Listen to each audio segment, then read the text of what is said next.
Madame, Monsieur, bonsoir et bienvenue à Equinox ce soir de ce vendredi 2 juillet 2021. Equinox ce soir, c'est votre décryptage quotidien de l'actualité sur la chaîne du peuple de lundi à vendredi entre 19h et 21h. Une campagne est lancée pour la libération de 126 prisonniers au Cameroun. C'est une initiative qui vise à faire libérer entre autres les militants du MRC interpellés le 22 septembre 2020 suite à une marche pacifique. Ils ont été traduits devant les tribunaux pour tentative de révolution, rébellion, défaut de carte nationale d'identité, attroupement aggravé, tentative d'insurrection en coaction, conspiration et outrage au président de la République. Il faut rappeler que les marcheurs appelaient à la fin de la guerre civile dans les régions du Nord-Ouest et du Sud-Ouest, la réforme consensuelle du système électoral et l'organisation d'un dialogue national inclusif, sans oublier le ras-le-bol face à la corruption généralisée et l'impunité des atteintes récurrentes à la fortune publique.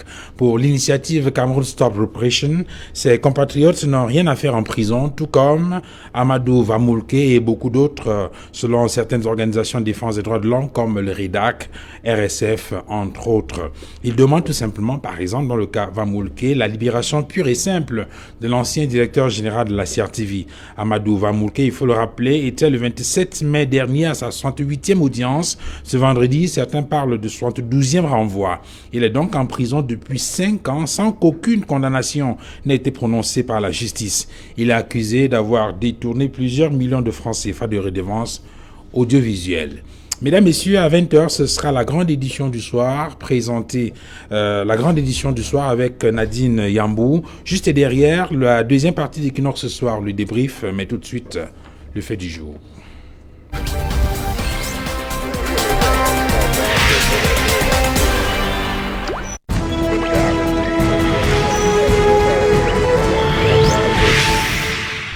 Comment comprendre que des compatriotes continuent d'être détenus pour leurs opinions publiques, pour leurs opinions politiques dans un état dit de droit? Comment comprendre qu'un détenu reste en prison pendant 5 ans sans qu'aucune condamnation ait été prononcée contre lui? Cette problématique nous intéresse ce soir dans le cadre de cette nouvelle édition d'Equinox ce soir. Pour en parler, nous avons convié sur ce plateau Albert Anatole Aïssi. Albert Anatole Aïssi, bonsoir. Bonsoir à vous, Duval Fangwa. Je salue les autres membres du panel. Et je dis bonsoir à vos millions de téléspectateurs. Permettez-moi d'entrer dans cette tribune avec un fait qui pourrait être à l'origine, n'est-ce pas, d'une atteinte à l'ordre public du côté, justement, de désagrégation sociale, pour le dire comme ça, du côté du PK14.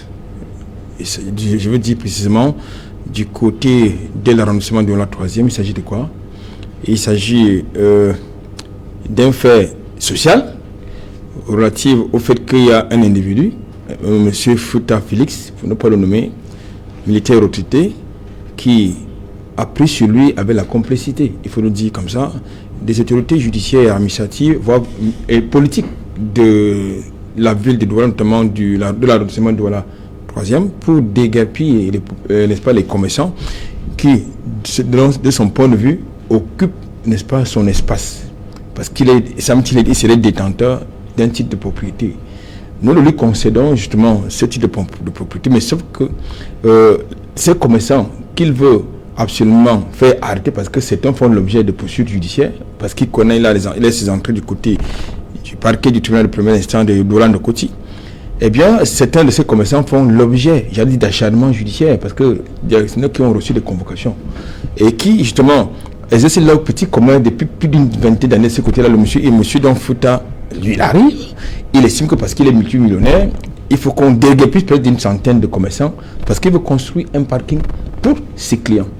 Alors, il faut donc envoyer, parce que lui, là, n'est-ce pas, ses caprices. Le problème que vous posez maintenant, le problème que je pose, c'est que on va mettre justement au quartier une centaine de commerçants parce qu'il y a un individu, parce que lui il utilise, n'est-ce pas, son entre-gens dans divers niveaux pour justement envoyer ces commerçants-là au quartier c'est comme ça. Vous en voulez à qui maintenant? À l'individu? Je m'en veux justement, non seulement à l'individu, à M. Fouta Félé, qui est l'initiateur de ces désordres-là, mais en même temps, ses complices qui sont non seulement du côté de la de la 3e, parce qu'il y en a qui émargent de ce côté-là, dans la quête de M. Fouta, mais également du côté des autorités judiciaires, parce que l'espace occupé par les commerçants, c'est une entreprise public qui n'a fait en tout cas, là, ici, vous portez la responsabilité totale de vos propos parce que nous ne voulons pas avoir de droit de réponse sur ce plateau parce que vous avez cité nommément des personnes qui malheureusement ne sont pas sur ce plateau pour apporter la contradiction.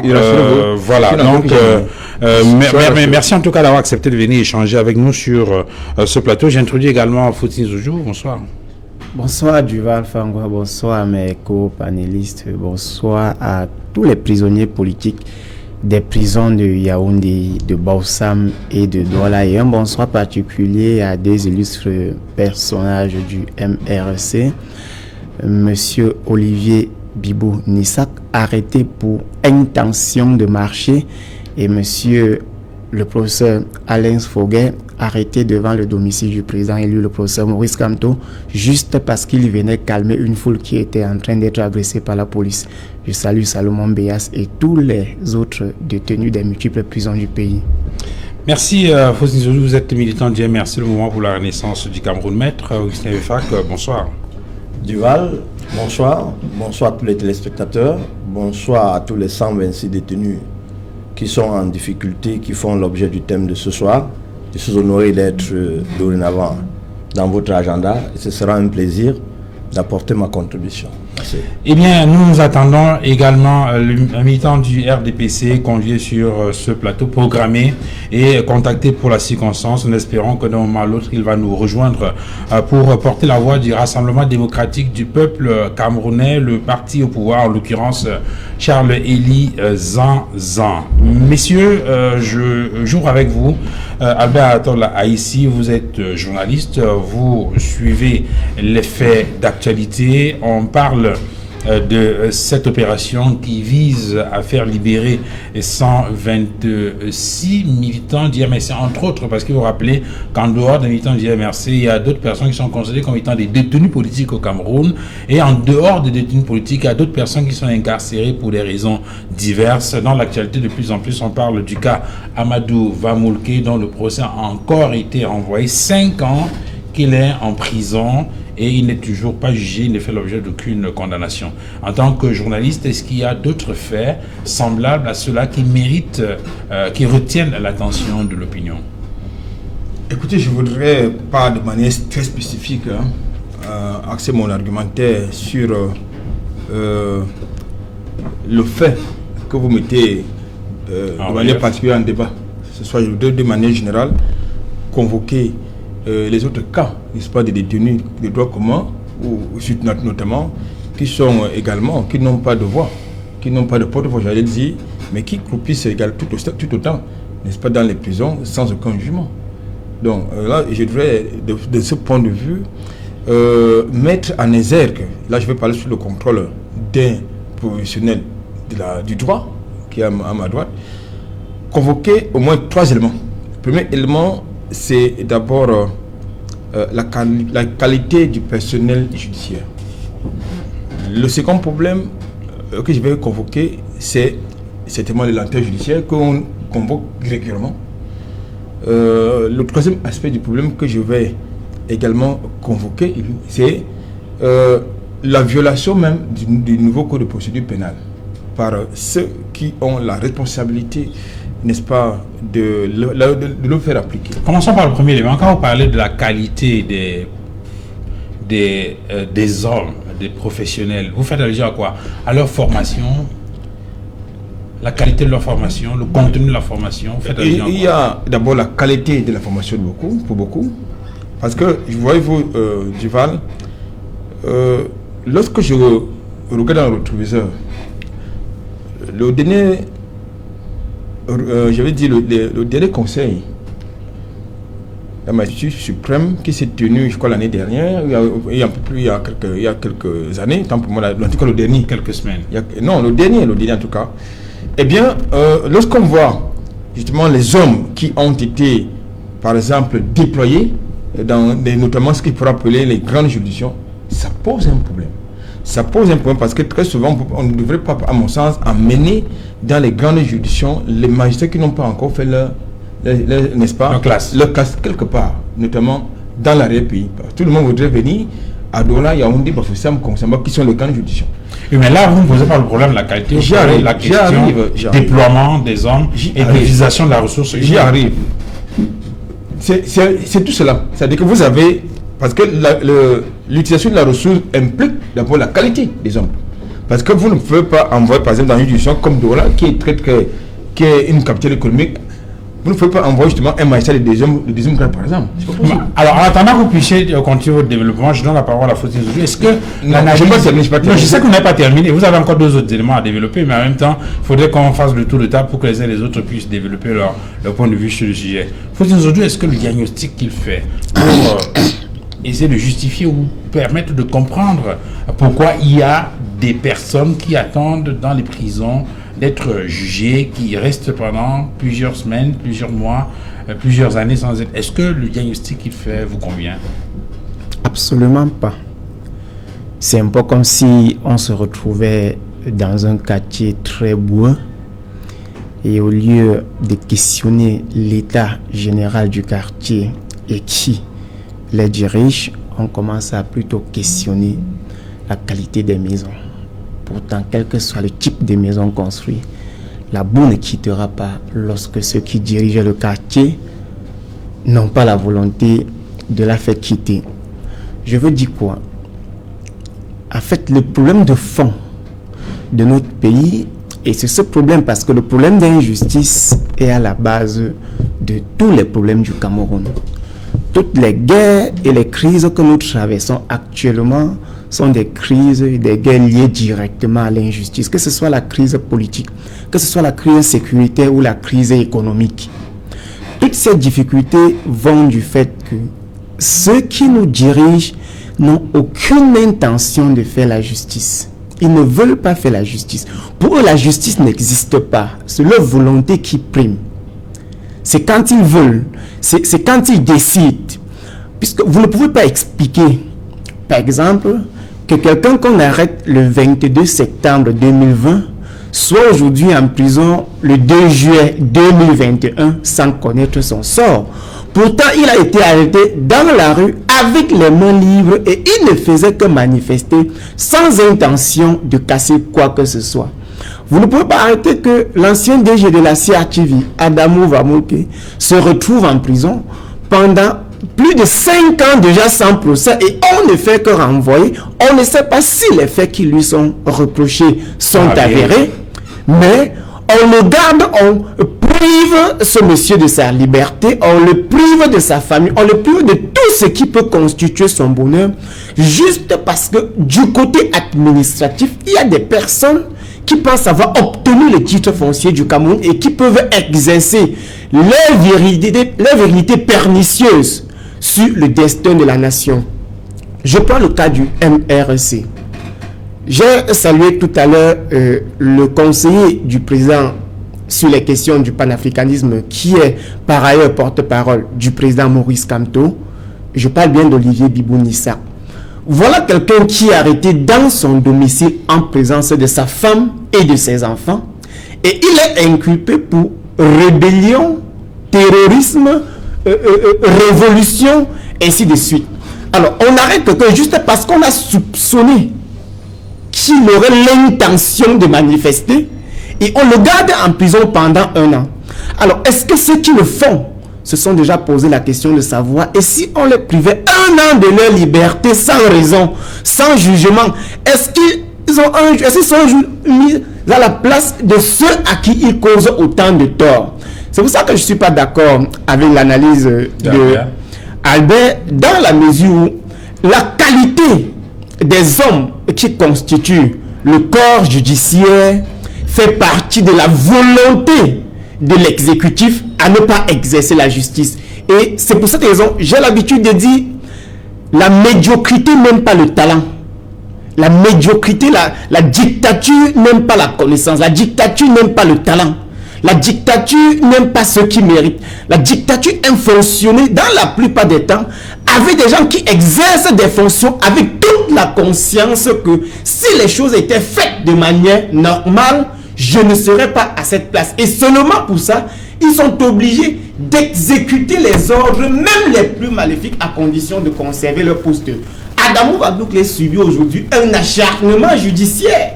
Les militants du MRSC subissent une haine viscérale de l'exécutif contre un parti politique qui a donné aux Camerounais la possibilité d'exercer les droits les plus fondamentaux qu'une nation exerce. C'est pour ça que quand je regarde dans les sphères de la nation, de manière générale, je déniche tout ce qui est comme problème d'insécurité émane de l'injustice. Parce que si tous les bandits qu'on arrête dans la ville de Douala étaient envoyés en prison et punis tel que la loi demande, sans qu'on ne les relâche dans les commissariats et dans les parquets, si ceux qui détournent l'argent du pays, et j'ai mal, avaient été punis au niveau qu'on demande, avec une justice aussi rapide, qui respecte les lois qui sont les nôtres, je pense que la crise anglophone n'aurait pas aussi eu lieu. Maître Augustin Gueffac, il y a plusieurs éléments qui ont été convoqués sur ce plateau pour justifier la situation qui est vécue par certains détenus dans nos pénitenciers. Il y a un autre élément que vient d'ajouter Fossine Zoudjou. Il a semblé souligner la phagocytose de la justice par le pouvoir exécutif. C'est un argument qui tient? Saint-Jean, le thème que vous m'avez envoyé, il est simple. Duval Fanwa. Que Dieu m'en préserve. Je crois que c'est la même personne. Parce que c'est les mêmes esprits. Les 126 détenus que vous m'avez envoyés, même si je retrouve là actuellement ces détenus qui attendent toujours en prison, qu'est-ce qu'ils font là? Jusqu'à quand ils vont attendre? Ils vont attendre le temps que voudra bien observer celui qui les a envoyés là-bas. Ça ne dépend ni du procureur de la République, ça ne dépend ni du juge d'instruction, ça ne dépend encore moins du président. Parce que tous ceux qui sont détenus et qui font problème sont dans des juridictions exceptionnelles, des juridictions précaires, pour ne pas dire des tribunaux purement politiques. Ce qui se passe, c'est l'arme de l'État pour régler ses comptes, intimider qui il peut intimider pour faire passer son discours. C'est toute la question. Comment percevoir cela? La perception est simple. Si vous prenez le premier bloc qui est du MRC, un homme normal qui a ses sens, il devrait dire, monsieur le procureur de la République, envoyez le professeur Maurice Kamto aussi en prison. C'est normal. Là, ça fait au moins sens pour parler en camerounais.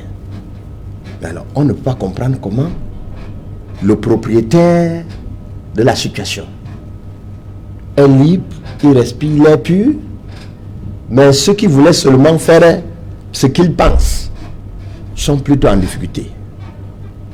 Mieux, est-ce que c'est tous ceux-là qui sont en situation? Vous avez compris sur ce plateau, des blocs. Certains vous disent, on m'interroge, on me demande mon patois. Quand je m'exprime, on me dit rentre. D'autres disent non, vous ne pouvez pas. D'autres disent, moi j'ai donné 100 000. D'autres disent, j'ai donné 500 000. D'autres disent, on nous a arrêtés à 600. Aujourd'hui, nous sommes seulement 13. Alors, vous voyez, le critère n'est pas scientifique. Le critère est détenu uniquement par celui qui le maintient. Et ce critère, il est purement politique. Si l'homme du RDPC, je constate que depuis quelques jours, ils ont de terribles difficultés pour répondre aux questions qui leur sont posées et ils font dorénavant chaise vide. Je pense que lui nous aurait donné plus d'arguments.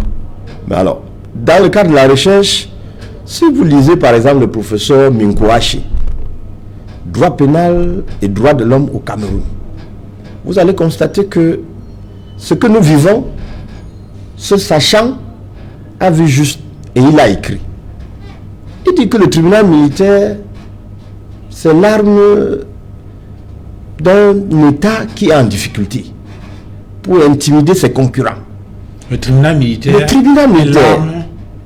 est l'arme du politique, du gouvernant qui est en difficulté pour intimider ses concurrents lorsqu'il est en face des situations trop compliquées. Professeur Et Minkwache sont... qui l'écrit. C'est le professeur Minkwache. J'ai donné le titre. 2.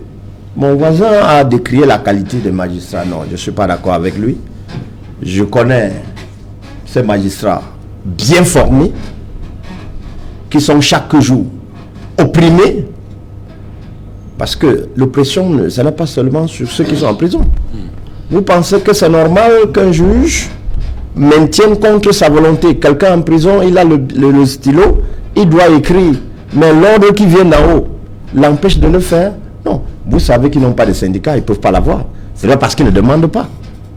Ils sont très bien formés, ils pensent bien, mais seulement le système est tel qu'aucun d'eux ne peut le faire. Voyez un peu, faisons un peu de la digression. Vous voyez le professeur Msanga Nyamdim, c'est la même chose chez les magistrats. Mais comme ils sont silencieux, ils ne peuvent pas lever la tête, alors vous ne percevez rien.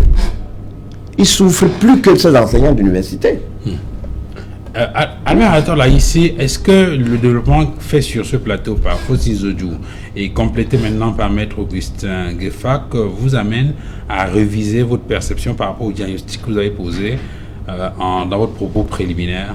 Non, je n'avais pas laissé possible mon analyse. Allez-y donc. Voilà, moi j'avais posé 3 faits. Alors, j'étais à peine en train de développer le premier argument, le premier fait.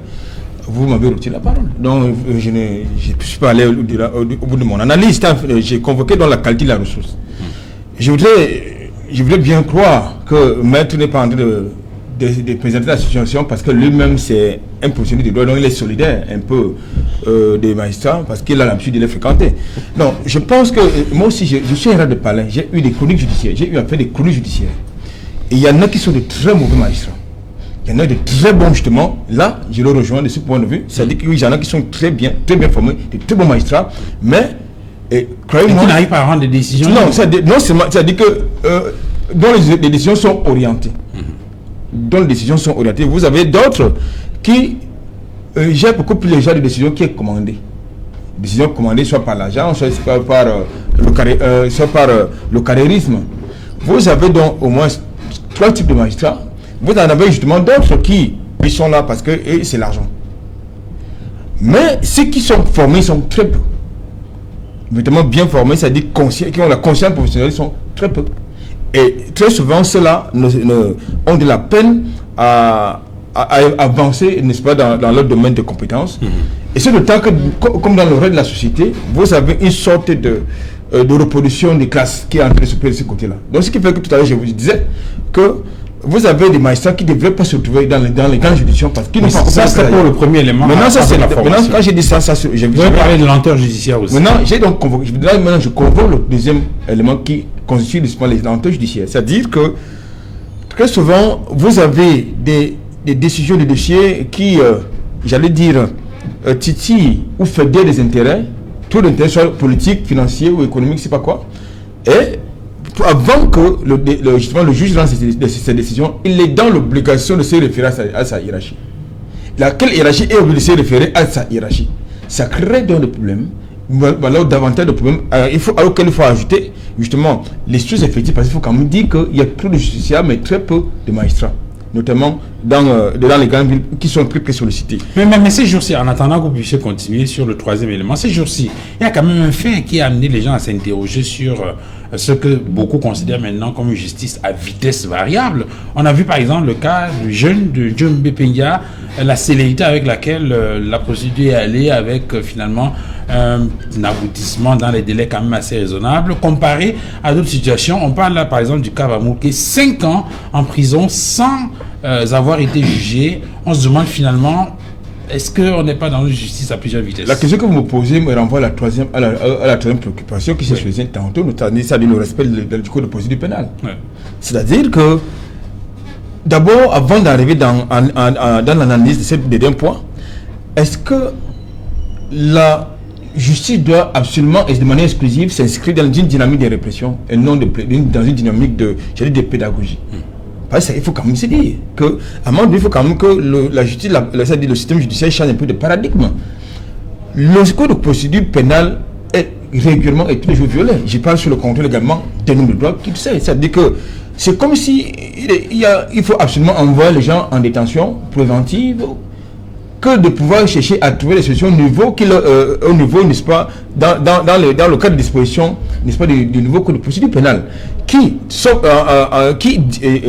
dispose qu'en dehors des crimes, lorsque vous êtes poursuivi pour les faits des délits de droit commun, et que vous apportez les garanties prévues par la loi, vous pouvez comparaître libre. Mais aujourd'hui, quand nous convoquons, nous décrions, j'allais dire, justement, la surpopulation carcérale. Mais la surpopulation carcérale est justement la conséquence de cette violation du nouveau code de procédure pénale. C'est-à-dire qu'il y a des gens qui trouvent un malin plaisir à envoyer tout le monde à dedans, même pour les cas qui peuvent faire l'objet d'un autre traitement.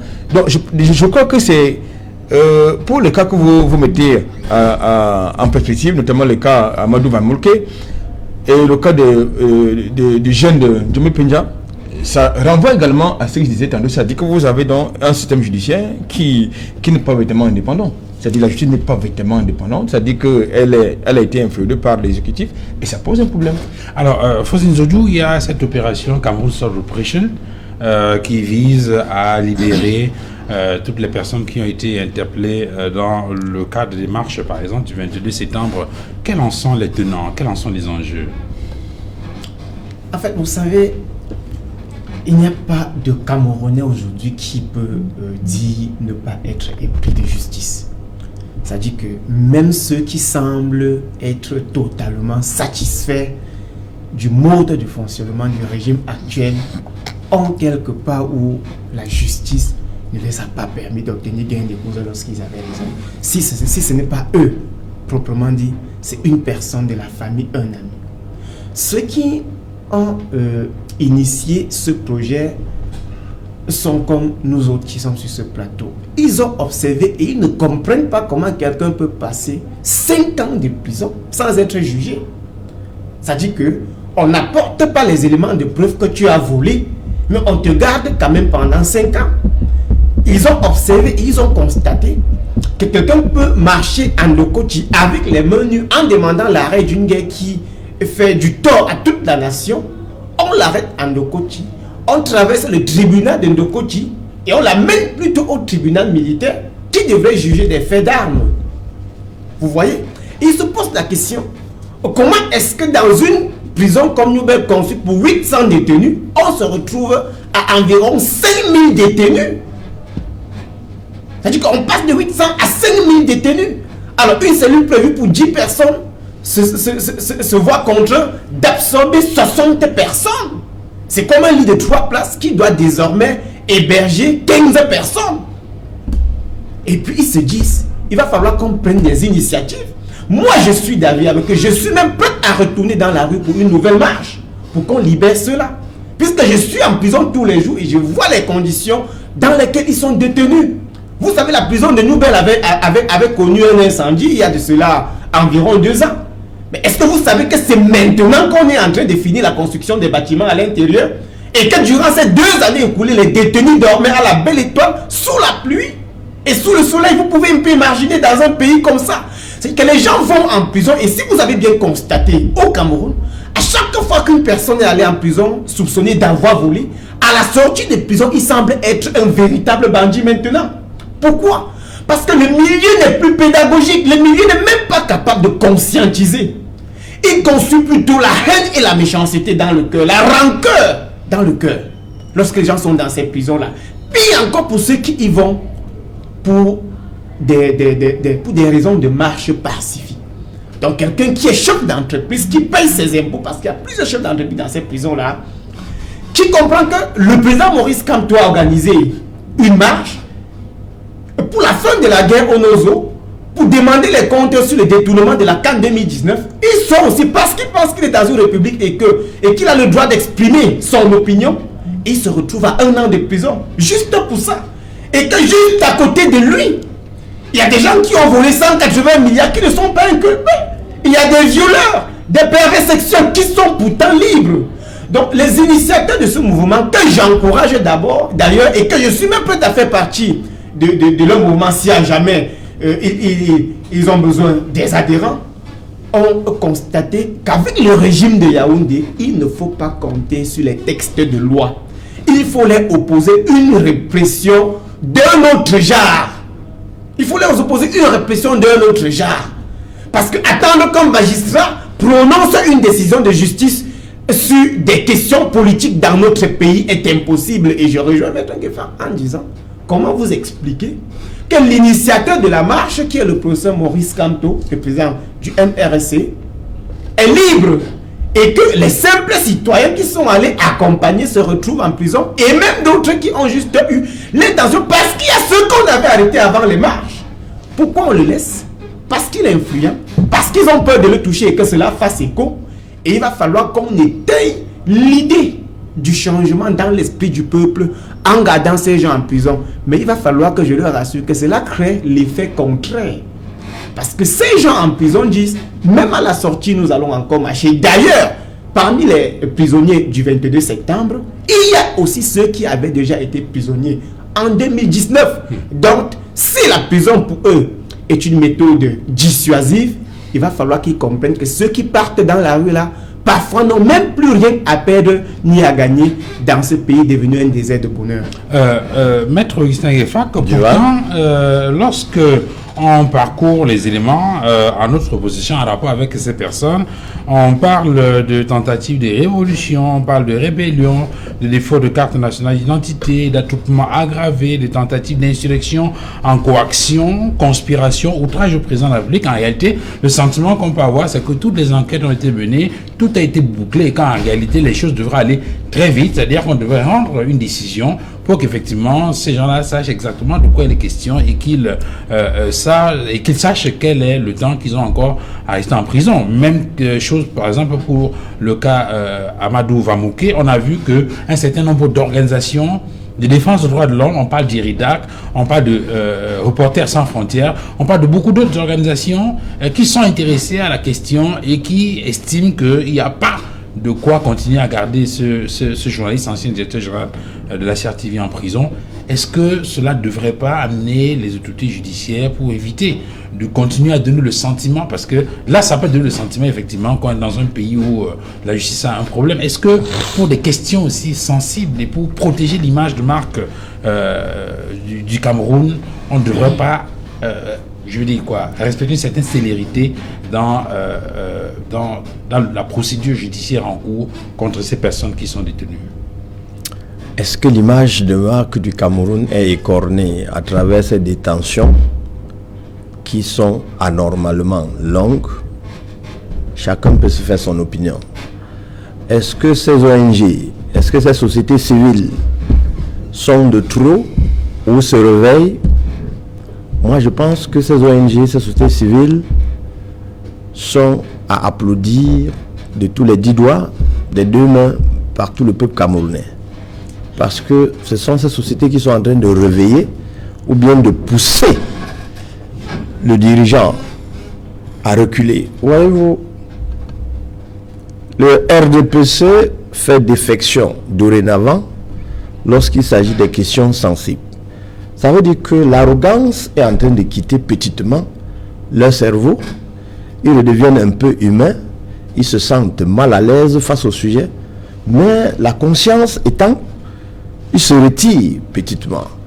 Demain, vous allez évoquer un autre sujet, ils ne viendront pas. Et ils ne bouderont pas, ils ne monteront plus devant les écrans pour dire ce qu'ils doivent dire.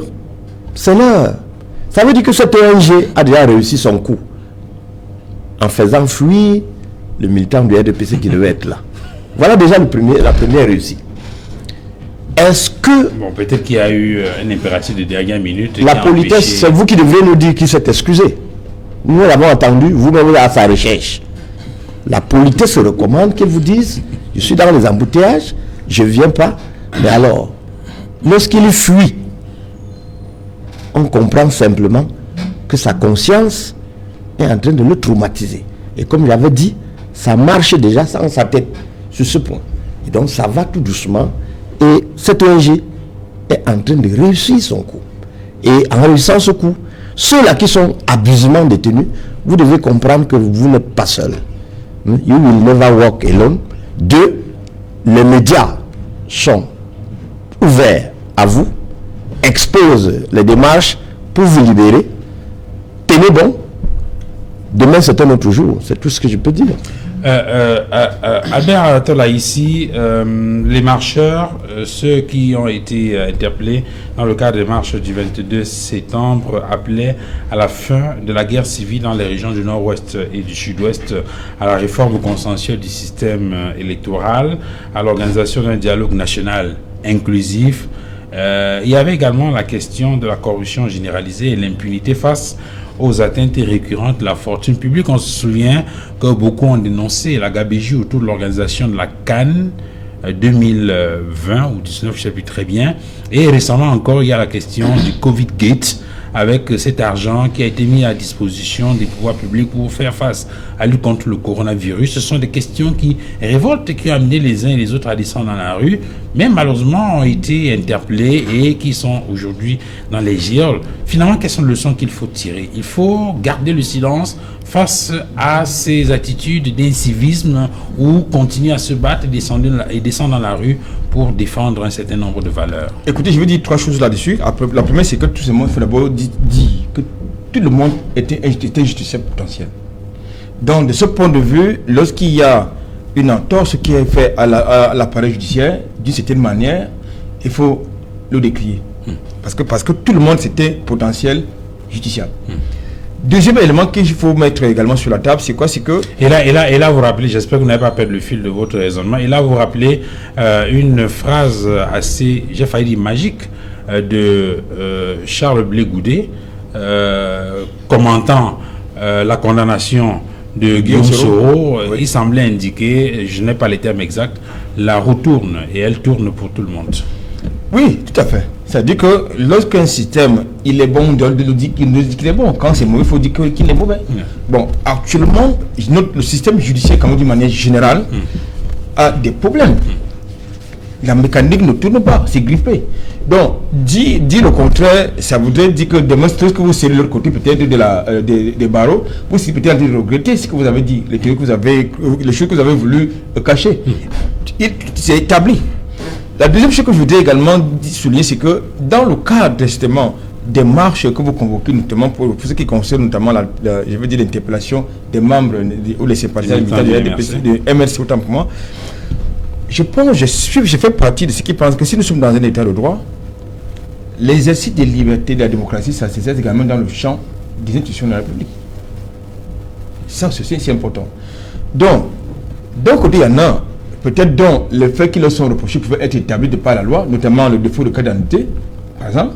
Maintenant, pour ce qui relève des autres faits, je crois qu'il fallait peut-être, je ne fais pas que je ne suis pas un magistrat, un juge d'instruction, par exemple, ou bien un officier de police judiciaire, mais sauf que le constat que j'ai fait, c'est que j'ai le sentiment qu'une partie de cette procédure a été quelque peu tirée par les cheveux, pour des raisons que j'ignore. La troisième chose, et je termine par là, qu'il faut également noter, je pense qu'en 2005, lorsque l'actuel ministre de la Justice, garde des Sceaux, Laurent Esso, faisait la campagne, n'est-ce pas, de vulgarisation du nouveau code de procédure pénale, il avait clairement indiqué, parce que cette fois-là, je l'ai noté dans ce livre-là, qu'avec le nouveau code de procédure pénale, la détention sera l'exception, la liberté, le principe. Bon, alors je ne comprends pas pourquoi est-ce que dans le cadre, n'est-ce pas, des délits, notamment le délit de droit commun, lorsque quelqu'un remplit, n'est-ce pas, les critères ou alors les dispositions, je veux dire, les garanties prévues par le nouveau code de procédure pénale se retrouvent derrière les barreaux. Donc moi je pense que ça pose quand même un problème. C'est également contradictoire, surtout dans l'optique de l'humanisation du système judiciaire quand même d'une manière générale, parce que ça également c'est un chantier dans lequel le gouvernement s'était engagé, c'est-à-dire l'humanisation du système judiciaire camerounais. Et ce système d'humanisation du système judiciaire camerounais impliquait le fait que lorsque quelqu'un n'est pas poursuivi pour des cas pour les cas de crime, eh bien il peut comparaître libre. Alors pourquoi est-ce que je voudrais quand même comprendre peut-être que dans le cadre, notamment d'Amadou Vamouke, peut-être l'instruction se poursuit, mais l'instruction ne peut pas se poursuivre, ne peut pas continuer à se poursuivre, je parle des instructions judiciaires. Ça ne peut pas se poursuivre à vitam aeternam. Ça veut dire qu'il y a un problème. Soit il est condamné, soit il est relâché. Parce que là, je pense que mettre très bien placé pour nous dire que est-ce que combien de temps peut durer l'instruction judiciaire? Parce que l'instruction, après les enquêtes préliminaires, il y a une première phase, n'est-ce pas, le juge d'instruction, il vous inculpe. Peut-être s'il estime que pour une raison ou une autre, les éléments ne sont pas assez suffisants, il peut poursuivre l'instruction à l'audience. Mais cette institution ne peut pas faire l'objet de plus d'une soixantaine de renvois. Donc, je crois que ça pose également un problème. Tout à l'heure, j'évoquais, n'est-ce pas, l'indépendance, n'est-ce pas, de la justice. Et ça, c'est le véritable problème. Alors, Faustin Zodou, de votre point de vue, tel que vous, au MRC, vous concevez la justice, elle doit se présenter comment elle doit être? Je rappelle quand même que dans le cadre de la campagne électorale, lorsque on a reçu sur nos différents plateaux les différents candidats à l'élection présidentielle, pour la plupart, ils reconnaissaient qu'il y avait un problème avec le pouvoir judiciaire dans notre pays, que la justice, il fallait la revoir. Vous, MRC, au regard de l'expérience que vous vivez avec vos militants dans l'exercice des libertés publiques, entre autres, comment vous concevez la justice? Comment vous voyez la justice camerounaise? Comment est-ce qu'elle devrait être? Moi, je pense que la justice est un élément régulateur de la société. C'est-à-dire que le rôle de la justice est de réguler la société. Son rôle n'est pas de la détruire. Le rôle de la justice n'est pas de traumatiser les citoyens. Les gens ne devraient pas avoir peur d'aller en justice. Les gens devraient être fiers d'aller en justice. Les gens devraient être fiers lorsqu'ils ont un problème d'aller en justice. Lorsqu'ils sont convoqués, ils devraient y aller sans avoir peur, sauf s'ils sont coupables. Mais sauf que dans le cas espèce du Cameroun, lorsqu'on vous dit que vous avez une convocation, même si vous avez conscience que depuis 50 dernières années, vous n'avez rien fait de mal, vous commencez à avoir peur. Il y a des gens, même si tu n'es pas d'une idée de convocation, ils commencent à fuir. Pourquoi? Parce qu'une fois qu'on t'a convoqué dans une gendarmerie ou dans une brigade, tu es sûr à 99% de dormir en cellule. Même si on t'a convoqué pour rien. Je prends le cas d'un voisin qui est à côté de mes bureaux là et qui est menuisier. Il se retrouve convoqué dans une gendarmerie de Douala. Il passe 8 jours en cellule alors que le plaignant a fui. 8 jours. 8 jours, alors que le plaignant a fui. Il a passé 8 jours, le plaignant a fui. On le libère sous caution. Le plaignant réapparaît et change de brigade. Il est encore convoqué dans une autre brigade. Et puis, pour le même problème, alors qu'il a même déjà signé dans une autre brigade qui doit rembourser son plaignant, qui n'avait même pas raison de le convoquer parce qu'il s'agissait d'une affaire de prestation. Alors, quand vous vous retrouvez dans un environnement pareil, vous êtes citoyen conscient, vous arrivez à la conclusion que la justice est devenue l'arme fatale du RDPC contre ses adversaires. La justice également est devenue entre les mains de certains magistrats un jeu. Puisque vous ne pouvez pas expliquer que quelqu'un passe 8 mois de prison pour être accusé d'avoir injurié. Vous ne pouvez pas expliquer que Prochuta passe 2 ans de prison pour diffamation. C'est-à-dire qu'au-delà même de ce que prévoit la loi sur la diffamation, et ce n'est qu'à la dernière minute qu'il est condamné et puis relâché, juste parce qu'on dit qu'il a diffamé. Alors, vous voyez, quand vous voyez justice pareil, vous vous rendez compte que l'exécutif est entré au cœur de la justice. On a comme l'impression qu'à chaque décision de justice, le juge passe d'abord un coup de fil et demande à sa hiérarchie combien de temps je donne. Je libère ou je condamne. Pour combien de temps? On a comme cette impression-là. Le MRC pense que le rôle de la justice est de réguler la société, tout simplement. Si on vous accuse de diffamation, on vous convoque dans une brigade, le temps de réunir les éléments, on vous laisse rentrer chez vous. Lorsqu'on aura réuni les éléments qui justifient justement que vous avez diffamé, on vous condamne.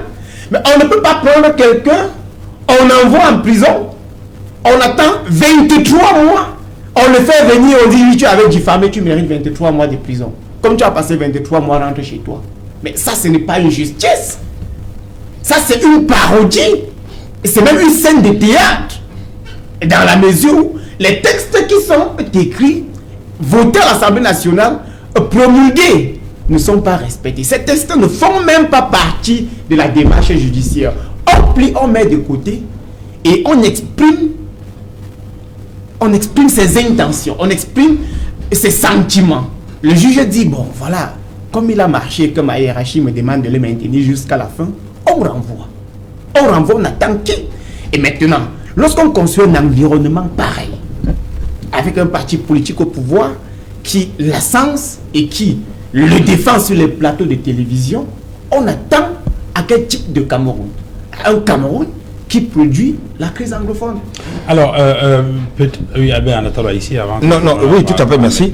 Je voudrais quand même rebondir sur le propos de M. Fotine, simplement. Oui, c'est vrai, le rôle de la justice c'est de réguler la société, mais comment? Dans quel sens?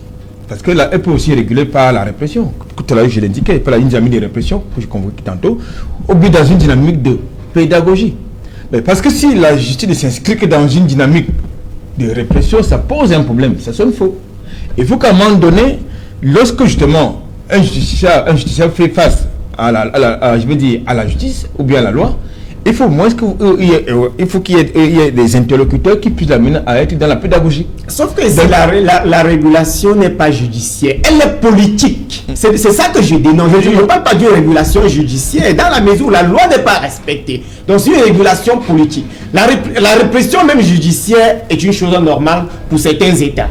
Si on dit à quelqu'un qu'après avoir volé un bout de pain, tu passes 10 ans de prison, et que justement après avoir volé un bout de pain, on te juge en 2 semaines, on te condamne pour 10 ans de prison, je pense que tout le monde serait d'accord. Mais il ne faudrait pas ce qu'ils aient modifié la loi par la suite. Jusqu'à ce qu'on a modifié la loi. Il ne faudrait pas donc que les voleurs de pain soient pour 10 ans de prison et ceux qui volent les conteneurs de gaz n'écopent rien. Juste parce qu'ils font partie de ceux qui commandent la justice. Le problème c'est que est-ce que la justice, je veux dire, est-ce que la prison est absolument et exclusivement une solution? Pas toujours.